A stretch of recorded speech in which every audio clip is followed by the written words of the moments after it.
نحمده ونستعينه ونستغفره ونؤمن به ونتوكل عليه ونعوذ بالله من شرور أنفسنا ومن سيئات أعمالنا من يهده الله فلا مضل له ومن يضلل فلا هادي له ونشهد أن لا إله إلا الله وحده لا شريك له ونشهد أن محمدا عبده ورسوله.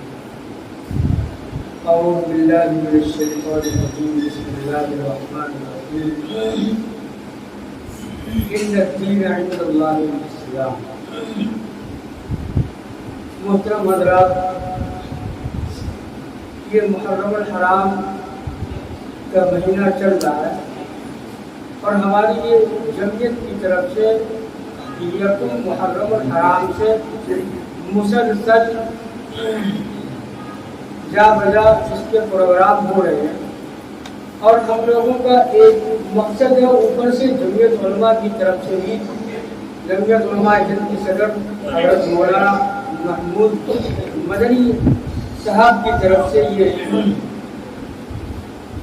اعلان ہے کہ جگہ جگہ اصلاح معاشرہ کے نام سے اور شہدائے اسلام کے نام سے پروگرام کیے جائیں اور لوگوں کو صحیح شہدائے اسلام کی تاریخ بتائی جائے تاکہ لوگوں کو جانکاری ہو کہ لوگ بہت سی باتوں کو دین سمجھ کر کے کر رہے ہیں، حالانکہ بددینی ہے اور لوگوں کا عقیدہ یہ بنا ہوا کہ شاید یہ ہم کام کر رہے ہیں، ان کاموں کے ذریعے سے ہمیں اللہ تبارک و تعالیٰ آخرت میں سرخرو کرے گا اور آخرت میں ہماری نجات کا ذریعہ بنے گا. یہ ایک بہت بڑی شیطان کی طرف سے بھول ہے. اس لیے یہ پروگرام کیے جا رہے ہیں پورے ہندوستان میں اس طریقے سے کیے جا رہے ہیں تاکہ لوگوں کو صحیح تاریخ اور صحیح بات تک پہنچائی جا سکے اور لوگوں کو صحیح دین سمجھ میں آئے کہ دین اصل ہے کیا چیز ہے. دراصل میں شیطان نے جہاں یہ قسم کھائی تھی اور جب راز درگاہ کیا گیا یعنی اللہ تبارک و تعالیٰ نے اس کو جو ہے مردود قرار دیا تھا تو اس وقت اس نے قسم کھائی تھی، یا اللہ تیرے بندوں کو دائیں سے بائیں سے آگے سے پیچھے سے ہر طرف سے ہم گمراہ کریں گے. اور قرآن عظیم میں ایک جگہ ہے کہ کہیں نہ کہیں ہم اپنا حصہ ضرور اس میں لگا دیں گے. لوگ دین کا کام سمجھ کر رہے ہوں گے لیکن کہیں نہ کہیں وہ ہماری بھی عبادت ساتھ ساتھ میں کر رہے ہوں گے. عبادت کا مطلب کیا؟ یعنی کوئی نہ کوئی ایسی خرابی، ایسا گناہ جو شیطان کی طرف سے ان کے دلوں میں ڈال دیا گیا ہوگا وہ اس کو کر رہے ہوں گے، یعنی وہ شیطان کا حصہ اس میں لگ جائے گا. لیکن آگے خود ہی شیطان نے ایک بات کہہ دی کہ تیرے وہ الا عباد اللہ المخلصین، کہ تیرے جو اللہ مخلص بندے ہیں وہ ہمارے بہکاوے میں نہیں آئیں.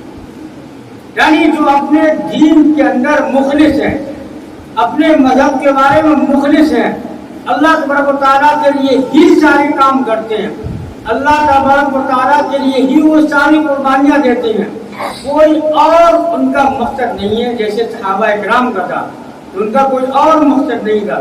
ایسے لوگ ہمارے پنجے سے، ہمارے شکار سے بچ جائیں گے. یہ شیطان خود کہہ دیا، یعنی جو دشمن ہے دشمن اپنی بات کو بتا دیا خود کہ کون لوگ ہم سے بچیں گے. تو سب سے پہلی بات یہ ہے کہ ہمیں دینی معاملات میں ہمیں اخلاص کی بےحد ضرورت ہے اور اخلاص کے ذریعے ہی سے ہمیں کامیابی ملے گی. اور اگر ہماری ذرا بھی نیت کی خرابی دین کے کاموں میں ہوگی، ہم عبادات کرتے ہیں، نماز پڑھتے ہیں، روزہ رکھتے ہیں اور حج بھی کرتے ہیں، یہ ساری عبادتیں کرتے ہیں، اگر خدا نہ خواستہ نمازی کو یہ دل میں آ جائے کہ لوگ ہم کو نمازی کہنے لگے کہ شیطان نے اپنا حصہ لگا دیا، کر رہے ہیں تم عبادت اللہ کی بھی ساتھ میں شریک شیطان کو بھی کر رہے ہیں.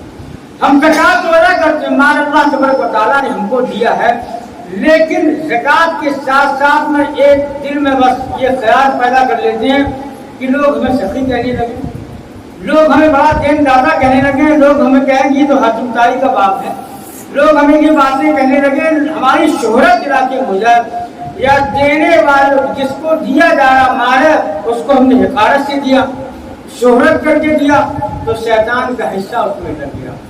ہم حج کرنے تو گئے حج کیا، پیسہ بھی اس میں ہم نے خوب خرچ کیا، سب کچھ محنت مشقت ساری چیزیں اس کے اندر ہوئی، لیکن دل میں یہ خیال اور پیدا کر لیا کہ ہم لوٹ کر آئیں گے لوگ حاجی صاحب نہیں کریں گے۔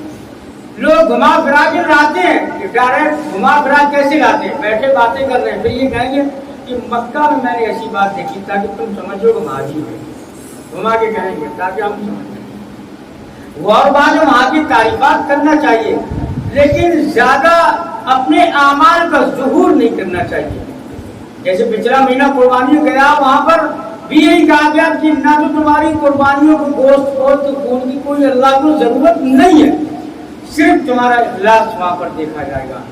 تو ہمارا کہنے کا منشا یہ کہ ہمیں دین صحیح کیا ہے وہ سمجھنے کی ضرورت ہے۔ حضرت مولانا سلمان صاحب نے پوری تفصیل سے آپ کے سامنے رکھی ہے۔ اصل میں ایک بات بتاؤں کہ دنیا کے اندر آج شہادت کا یہ جو پروپیگنڈا چل رہا ہے، اس کو مسلمانوں کے اندر یہ بات ڈالی جا رہی ہے کہ شہادت بہت بری چیز ہے، غم منانے کی چیز ہے، یہ بات ذہنوں میں ڈالی جا رہی ہے تاکہ مسلمان شہادت سے نفرت کرنے لگے اور شہادت جیسے ایک عظیم کام سے نفرت کرنے لگے، اس سے دور ہو جائے اور اپنی جان کو بچانے لگے۔ مسلمانوں، معلوم ہے تمہاری عزت اور آبرو اسی شہادت کی بنیاد پر بچی ہوئی ہے۔ اگر یہ شہادت کا جذبہ مسلمانوں میں رہے گا تو تم اپنے ایمان کو بھی بچاؤ گے، تم اپنی عبادات کو بھی بچاؤ گے اور تم اپنی ماں بہنوں کی عزتوں کو بھی بچاؤ گے۔ اگر یہ شہادت کا جذبہ رہے گا ہم دین کی ساری لائنوں کو بچائیں گے۔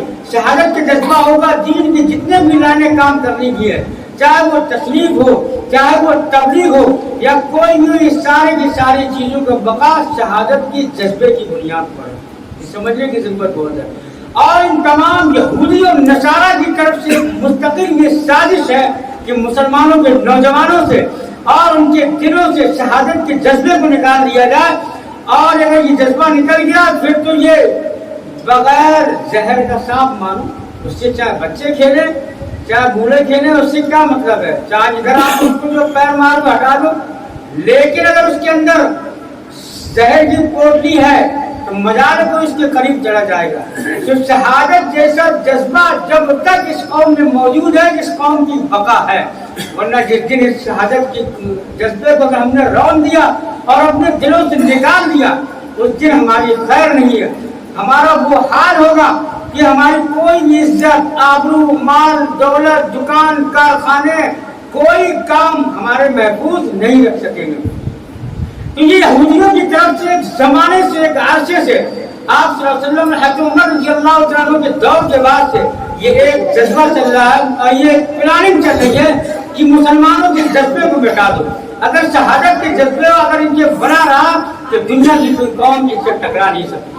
آج آپ دیکھیں دنیا کے تمام لوگوں کی جو سیکورٹی فورسز ہیں یا وہ تمام بارڈر پر مطلب سیکورٹی کرنے والے لوگ ہیں، اگر ان کے اندر شہادت کا جذبہ ہے تو مزار ہماری ملک کی طرف کوئی بھی نگاہ اٹھا کے دیکھتا ہے۔ اور اگر ان کے اندر نظریہ صرف یہ ہے کہ ہم اس فورس میں صرف اس لیے داخل ہو رہے ہیں کہ ہمارے بچوں کی پرورش ہو جائے، ہمارا کچھ بینک بیلنس ہو جائے اور ہم اپنی روزی روٹی کا تعلق اس سے جوڑ لیں، یہ ملک ہمارا غلام ہو جائے گا۔ تو ایسا ہی ایمان والے جس وقت شہادت کے جذبے کو نکال دیں گے، دیگر قومیں تمہیں غلام بنا دیں گی، تمہیں عزت اور آبرو و عزت کے ساتھ میں جینے نہیں دیں گی۔ تو یہ پروپیگنڈا چلا جایا اور چلایا جا رہا زبردست ہے کہ مسلمانوں کو اس چیز کو نکال دو۔ اس لیے اس نام سے ہی لوگ گھبراتے ہیں کہ جب تک یہ مسلمانوں میں جذبہ رہے گا یہ مسلمانوں سے کوئی ان سے جیت نہیں سکتا۔ ابھی قریب میں اپنے حالات دیکھیں کہ مٹھی بھر چند لوگ دنیا 56 ملکوں نے آ کر کے، جنہوں نے آ کر کے یلغار کی تھی جس ملک غریب پر، جن کے پاس کھانے کے نہیں، جن کے پاس صحیح پینے کے نہیں، کپڑے پہننے کے نہیں، تن ڈھکنے کے لیے سامان نہیں، اور ان کے بچے بھوکے پیاسے بیچارے، ان کی عورتیں کس طریقے سے مجاہدے کی زندگی جی رہی، اور ایک لمبے عرصے تک مطلب طاقت کے ساتھ، قوت کے ساتھ، میڈیا کے ساتھ، ساری یلغاروں کے ساتھ میں کوشش کی اور اس کو مٹانے کی کوشش کی۔ آخر میں جن کے اندر شہادت کا جذبہ موجود تھا تو جو لوگ بڑے شان و شوکت سے آئے ابھی چاہتے ہیں ان پر پیر رکھ دیں گے، سب مسئلے ختم کر دیں گے۔ ہم تو ایک بہت طاقت ہے،